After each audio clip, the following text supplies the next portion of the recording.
Welcome to the channel, guys. We are getting closer and closer to farming season 2024. That means we need to get thinking about some equipment and stuff that needs done to it. We've got a few things that need done.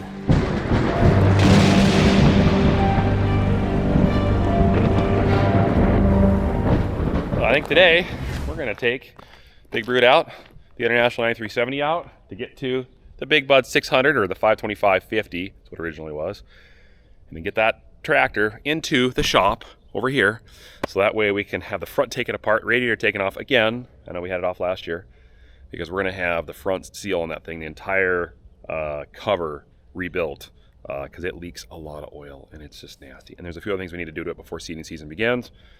And then the little bud, which is over here, that's the old HN 250. It became an N14 435. If we took it out, that one has an issue with the chain case. That's where the power goes from the transmission down to the axles. Last year when I was running it, it got hot, way hotter than it should have. We have no idea what's going on, suspecting a bearing, but we don't know. So we got to get that apart too, as well as some other odds and ends. So we're gonna get both buds in the shop and just start going through them. And then meanwhile, in that whole thing, we've got some other projects we're doing. So it's just that time of the year. Let's go.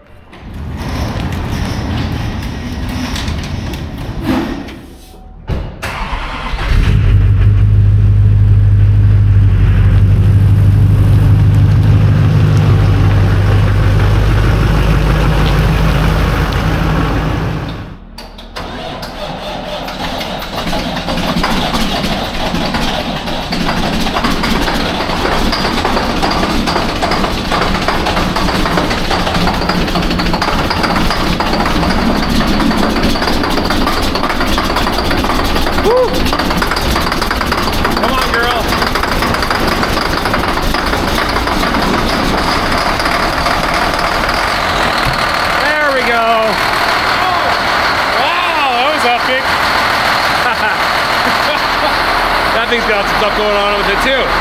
That's good.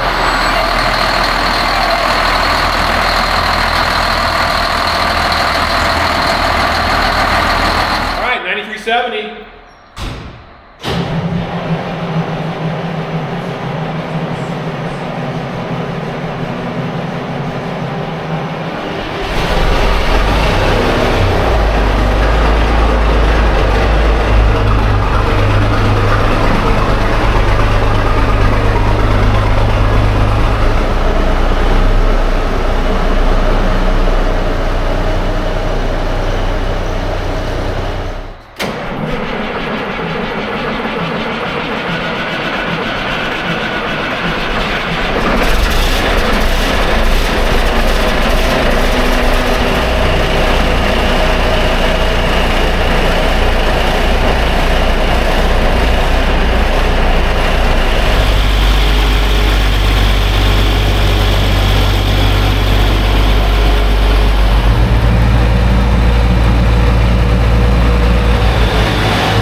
So the 600/50 or the 525/50 Big Bud, originally a 525/50, has been leaking oil like no one's business for a number of years now, and it just gets worse and gets worse. And antifreeze. This whole side here just gets gooey, and it gets hard to get off the paint. That's all these splatters up here and stuff. It's just a pain. These engines just tend to leak, and it's this front cover here. It's notorious for these KT 1150 engines. KTA. So we are bringing in a mechanic who did the injection of these last time that helped us get that whole fiasco fixed. We messed up on that. And we're gonna pull this hood off, the radiator off, get it ready for him so he can take that front cover off and go through the process of taking this all apart, resealing this thing up so it stops leaking. It's also been leaking coolant along some of these water jackets that run across the top of the heads. So that needs done too. So while we're at it, we're just gonna try to get this thing cleaned up. It's gonna be expensive.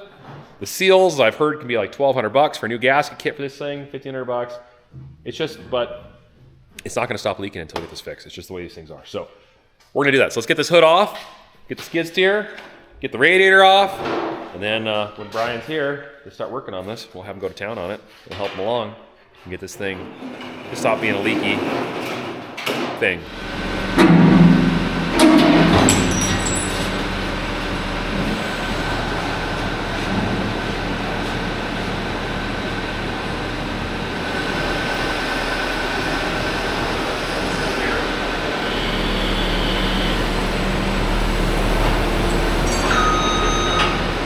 right, hood's off. Now we get the radiator out. Then skid steer's gonna use it again. Then we wait until parts and mechanics show up and then we'll go to town on it. You know, why don't we have this grill off? We need to modify this grill so it stops hitting the fan. Oh, yeah. We'll cut it so we know where it's hitting and we'll just enlarge it. Yeah, it just, And that's then all just add a piece. it just needs, yep. Yeah, I see it.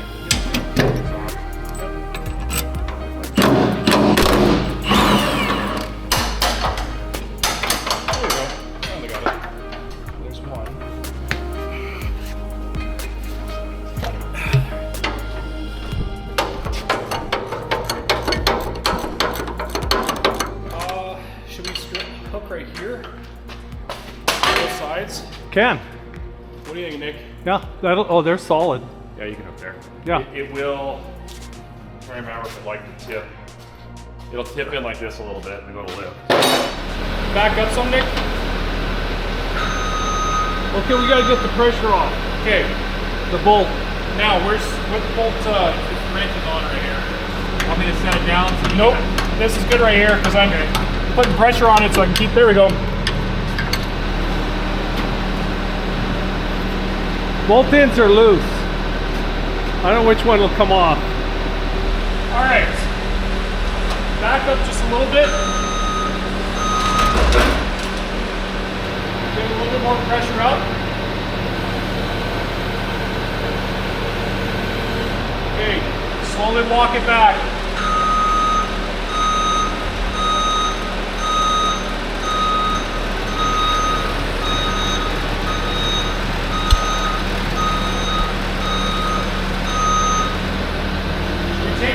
Go put it in the building. Yeah. Okay. Pressure off. Nice truck, huh? Don't worry, it's not ours. We didn't buy it. It's this guy over here, Brian. He came over to help us with the bud because it likes to sweat the horsepower and it doesn't really like to keep a lot of oil inside the front cover. So Brian here has done quite a few of these, like 20 years ago. So he kind of knows what he's doing.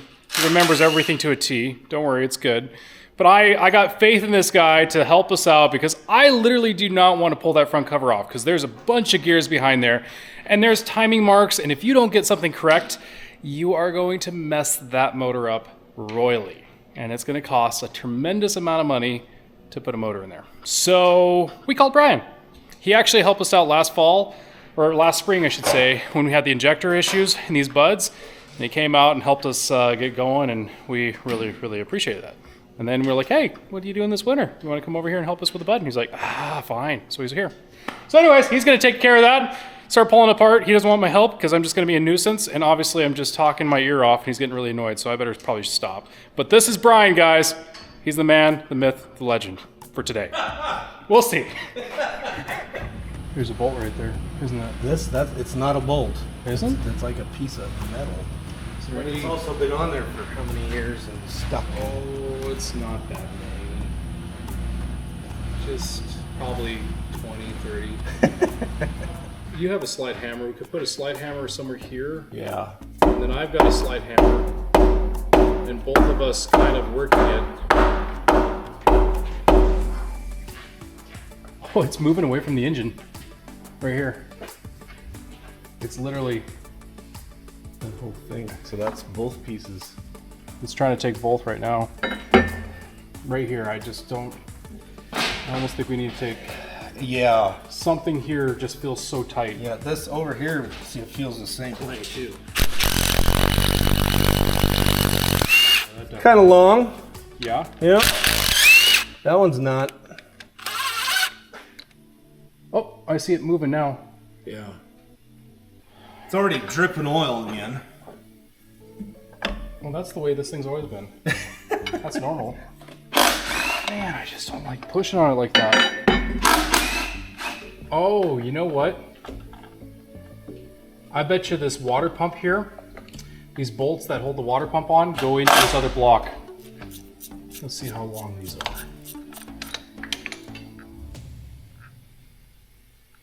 It kind of almost goes into it. So Brian had to take off and go take care of something in town real quick. He took the thumbins. I told him to. I said, go have fun with it. And anyways, he's gonna take off, go do a couple things. And I was like, well, I've already done this before. Can I pull the air compressor and the injection pump off? He's like, sure, if you want. Okay, I want. That's the thing, I want. So let's pull this off.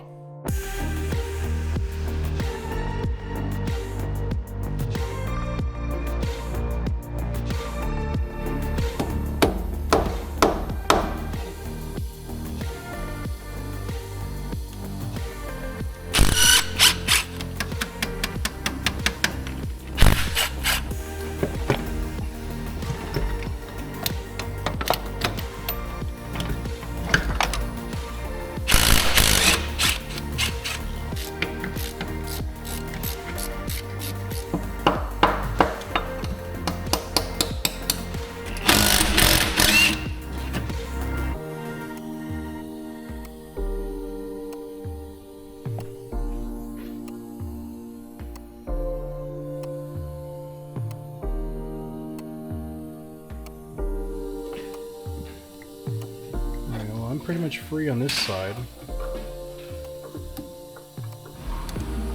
There we go. That's the great break right there.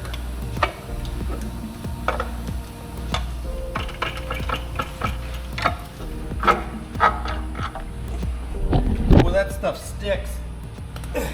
Still good. It's the right stuff. The right stuff. Good.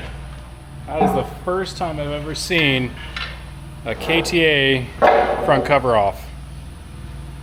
So this is what we're talking about, and this is why we did not want to do it ourselves. Each one of these have a little mark. If you look closely, a little X right there.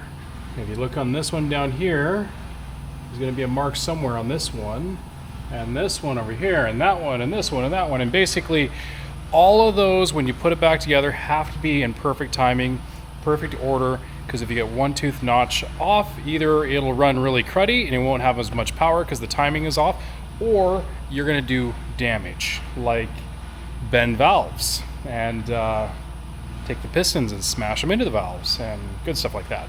So that's why this has got to be correct when you pull everything off, because all of the gears have got to come off to get that next plate off. This is a two-piece aluminum plate, and the seal right here next to the cast iron block that's leaking. Because you think about it, you got aluminum and you got cast iron, and those two are going to shrink and expand at different temperatures, and with all the heating and cooling on this motor, eventually they start to separate, and that gasket can't really keep up. Yeah. How did I do, Brian? Did I make sense? Yep. Okay. There you go. Good. Exactly. Yay. Good. So what are you doing, Brian? I'm looking to see for wear on the gear teeth, and if there's any breakdown of the hard surface, you call it, inside these teeth, then we've gone through the life of the gear. So they look shiny, but I don't see. You know, there could be. I gotta get closer. Farmer in me would be like, oh, let's just stop the leaks and put it back together.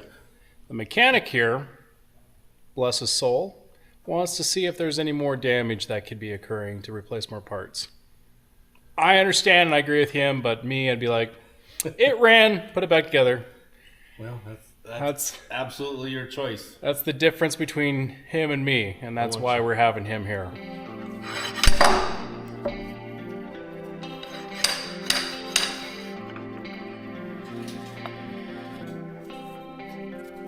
Not terrible, just used. That's Kobe? Yeah, he's the one that rides on the fender. Somehow he still has hearing.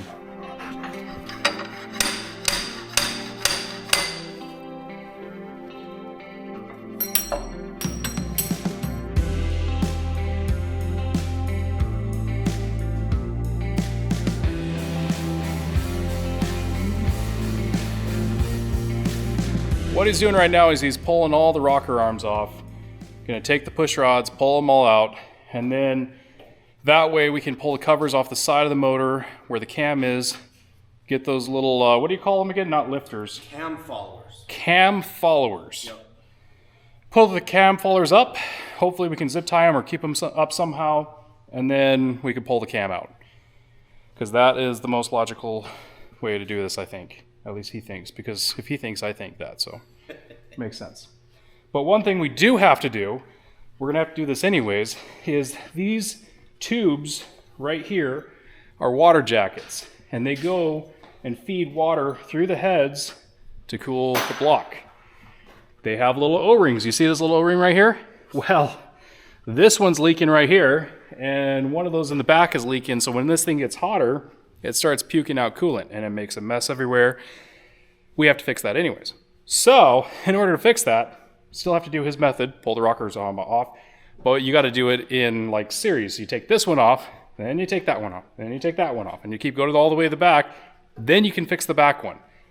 Just the way they built this motor. It sucks, because it would be nice to just pull one at a time, the ones that need to be fixed, but can't do that.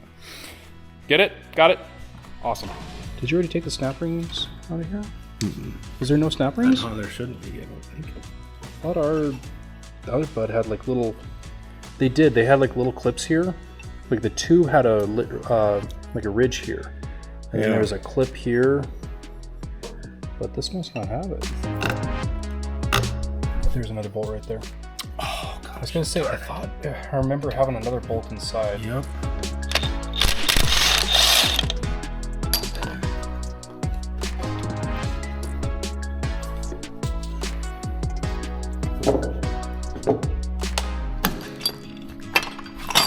And the pieces aren't. Did you want to try to vacuum up that stuff before we do more? That's a good idea.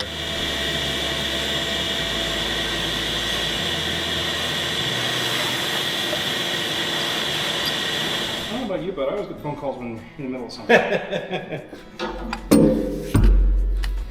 Yeah,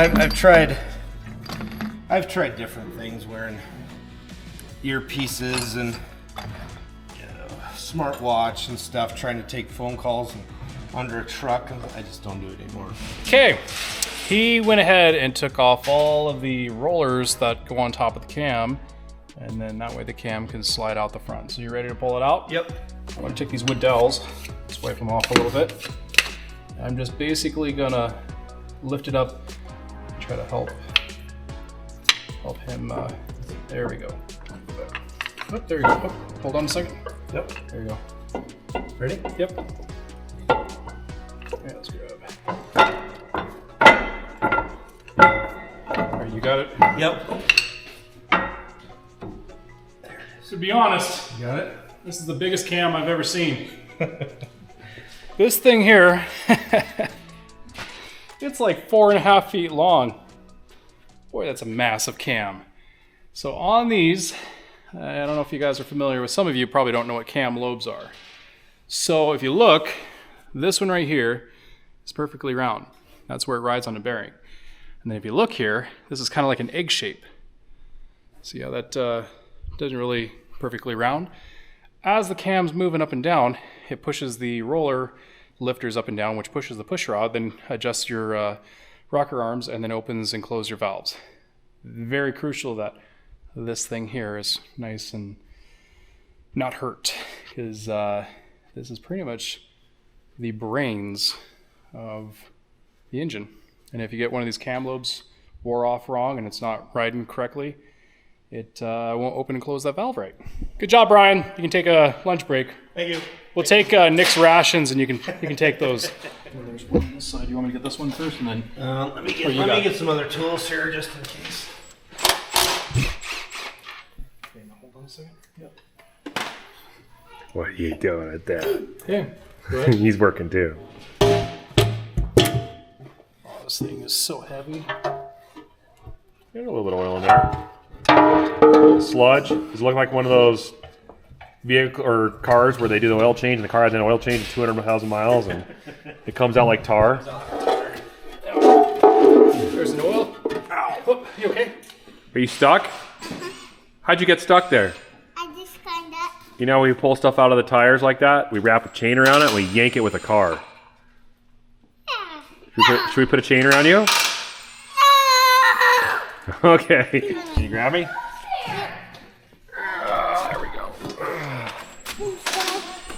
I thought that was a good idea, but it wasn't. It wasn't a good idea. Well, I thought it was a good idea.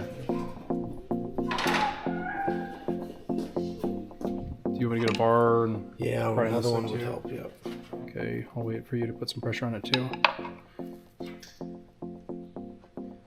Yeah, we kind of need to get in this bottom part here.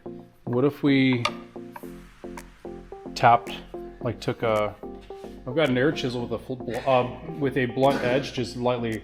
Yeah. Would that be smart or? If you got good control of it, that'd be okay.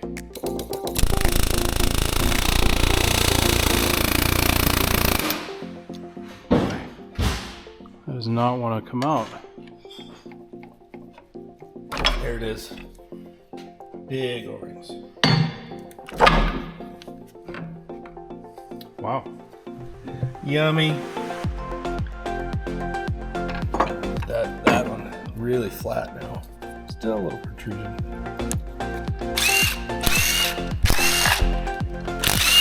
Oh yeah, this thing's ready to come off. Can you pry somewhere from the bottom inside here? Okay, now it's kind of sticking here. There it is.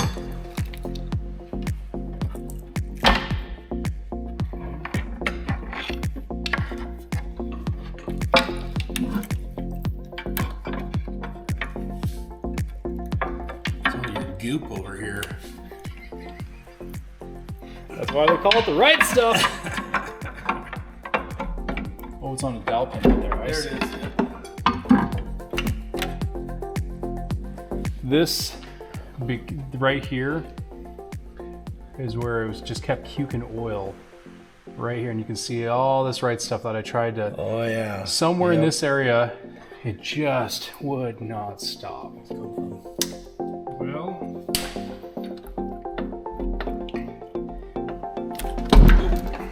There you go. what's this? There it is. All that stuff. Wire brush. Yep. So this guy here has never used Right Stuff before. Well, let me introduce you to Right Stuff. How's it coming off? This is terrible. Okay. That's his job, I guess. In my defense, when you're out in the field and you got a big leak and just puking oil, you got to do something to get going. Just slather it with Right Stuff. Later on, you're not thanking yourself. In the moment, you're thanking yourself.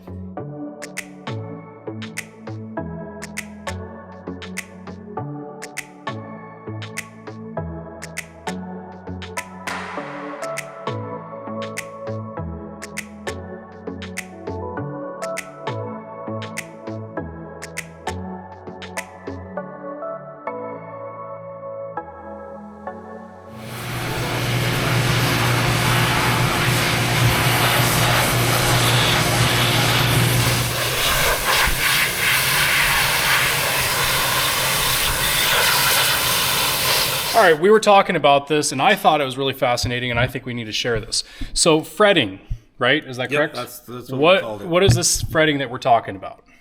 So that you can see this line right here that follows the contour of the gasket that is supposed to be in there.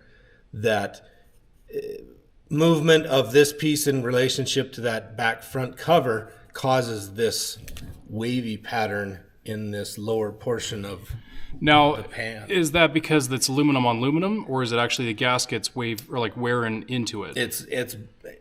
It's just movement of both pieces to each other.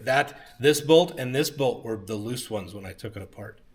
Okay, so really, because this is two pieces here, the engine settled down probably the vibration, because this is the front of the engine mount, and then it might have loosened those two bolts up a little bit, and then that's where that fretting started occurring. Yeah, so there was, being these two were loose, there is a possibility of some movement in here. So the movement of that cover, this front cover, against this oil pan causes this fretting, that waviness there. So now he was telling me that the original gasket is only going to come around this one bolt and then go back in. And then you were saying about adding a gasket. We'll add more gasket here just to take up that space. So basically it's like a shim. Yep, just a shim. And then on this other side, we'll do the same thing then too. Yeah. But that's interesting, huh? I thought you guys might like that. You really can't see it on camera probably, but Yeah, think of it. tough. Yeah. Think of it this way: when you go to a beach where there's a bunch of sand and you get those little ripples that are in the sand and the water, that's what's happening right here. It's almost like little waves, is what it looks like to the eye. If you guys can't tell on the camera, am I correct? Yep, exactly. Okay, love it. I'm listening. I asked, do you have a press? No, I don't have a press. Okay, I'll bring it with me.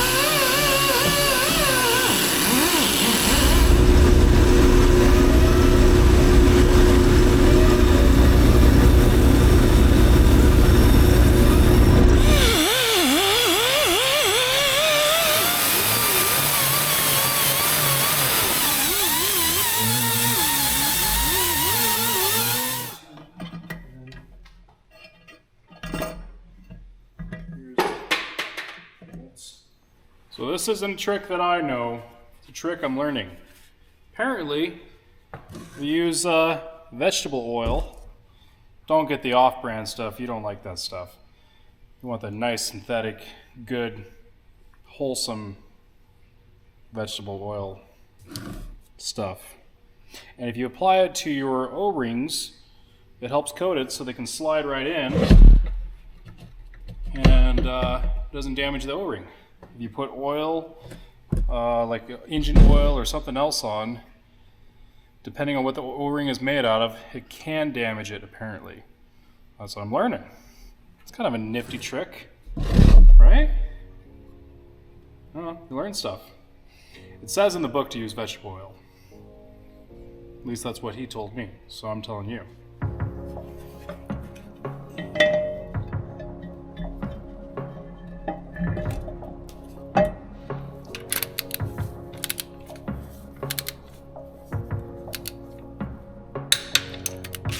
All their vehicles have names, like Bonnie and George and... Yep. Well, we do too. Do you? Yeah. But, for example, okay, 600 Big Bud, 435 Big Bud, 5 1/4 Big Bud, Yeah. Red Pete, Blue Pete, 9370, Fummins, the Cummins, service truck. I mean, Well, we do have one combine's called B-Spine, the other one's called Clifford. So that's the Really? only one that's named Clifford. cool. Clifford, the big red combine. What do you think the best advice that you ever got from somebody was? I mean, there's so many different things you learn throughout the years, but what was probably the one thing that really stuck with you that you felt like really helped you in what you're doing? You know, I'll tell you, there's to go along with what you're doing and to be open to other ideas and open to the change. But they taught me this one thing is that this right here, a lot of times this amount of change is all it takes to make things successful. What amount of change?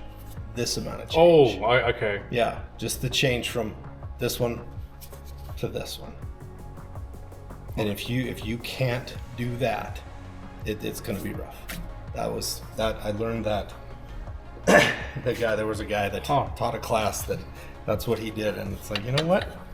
Yeah, if you change just that little bit and make it that much easier, why not? That's easy. So, yeah. Seen those impact guns and you can set the Set torque? it to, yeah. It's crazy. Crazy that it can that you can do that. All right.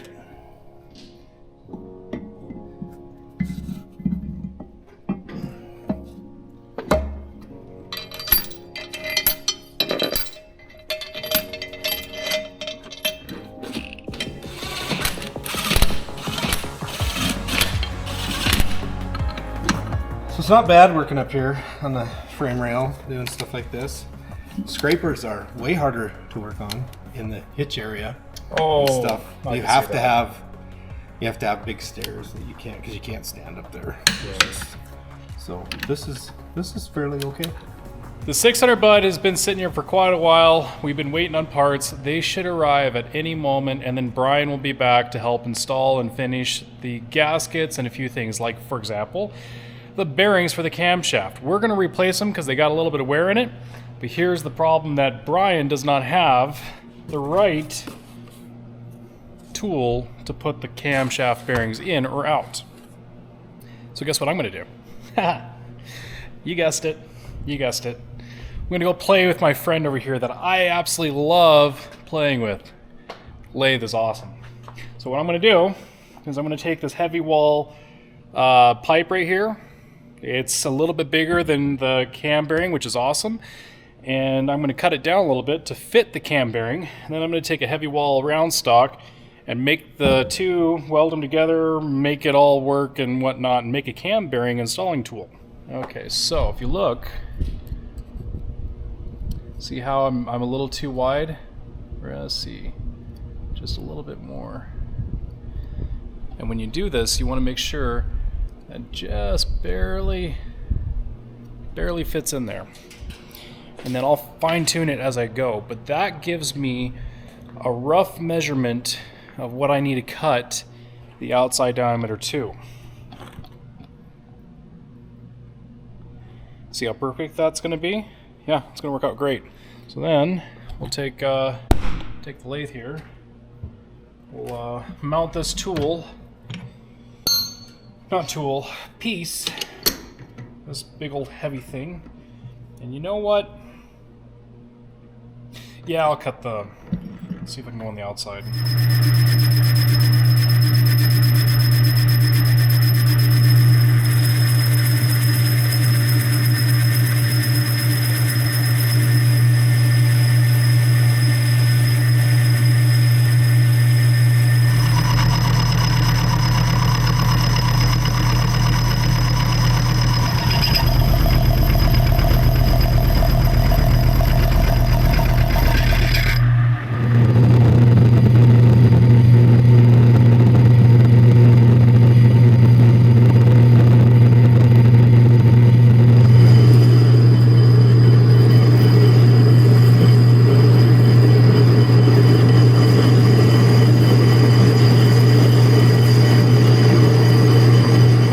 That itty bitty tiny little thin piece of metal here.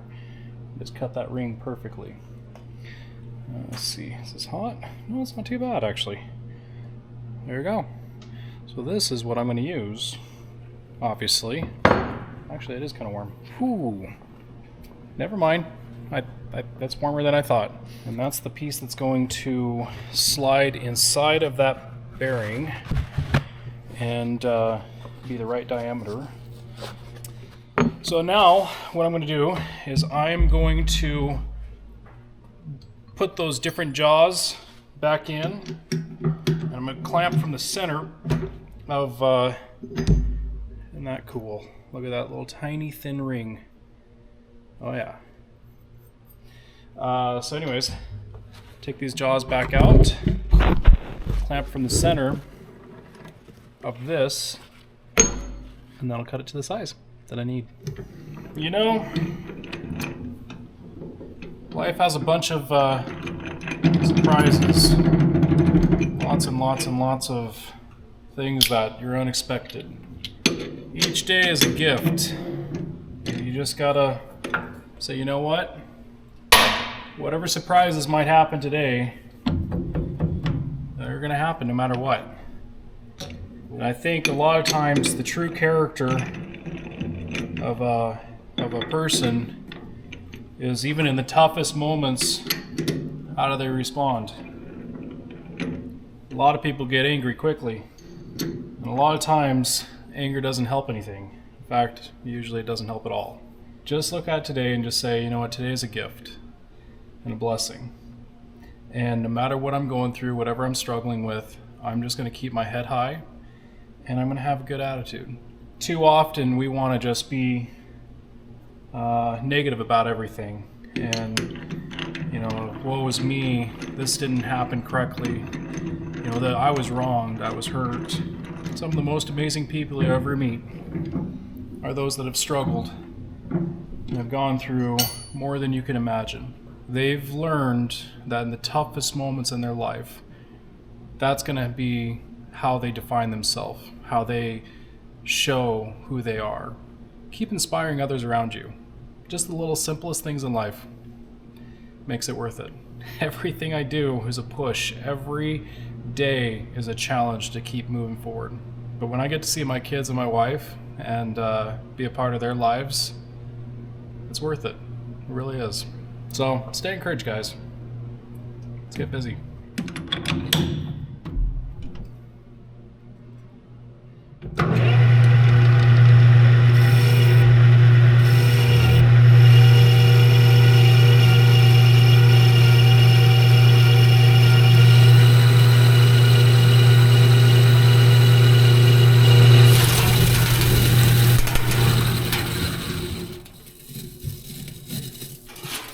You know, just like that, you got to be really careful. I happen to catch a little bit of that chips that are being pulled off, and they're sharp. Safety first, guys.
Well, I think it turned out pretty decent. So these are actually two pieces, and I machined it so that you could press them together, and they're tight. Trust me, it's tight. But yeah, that should work. I hope. Hope Brian will be proud of me. All right, hopefully get some gaskets for this thing and get this thing back together, because seeding's coming up soon. We got to get stuff ready. We got lots of work to do. Lots of work.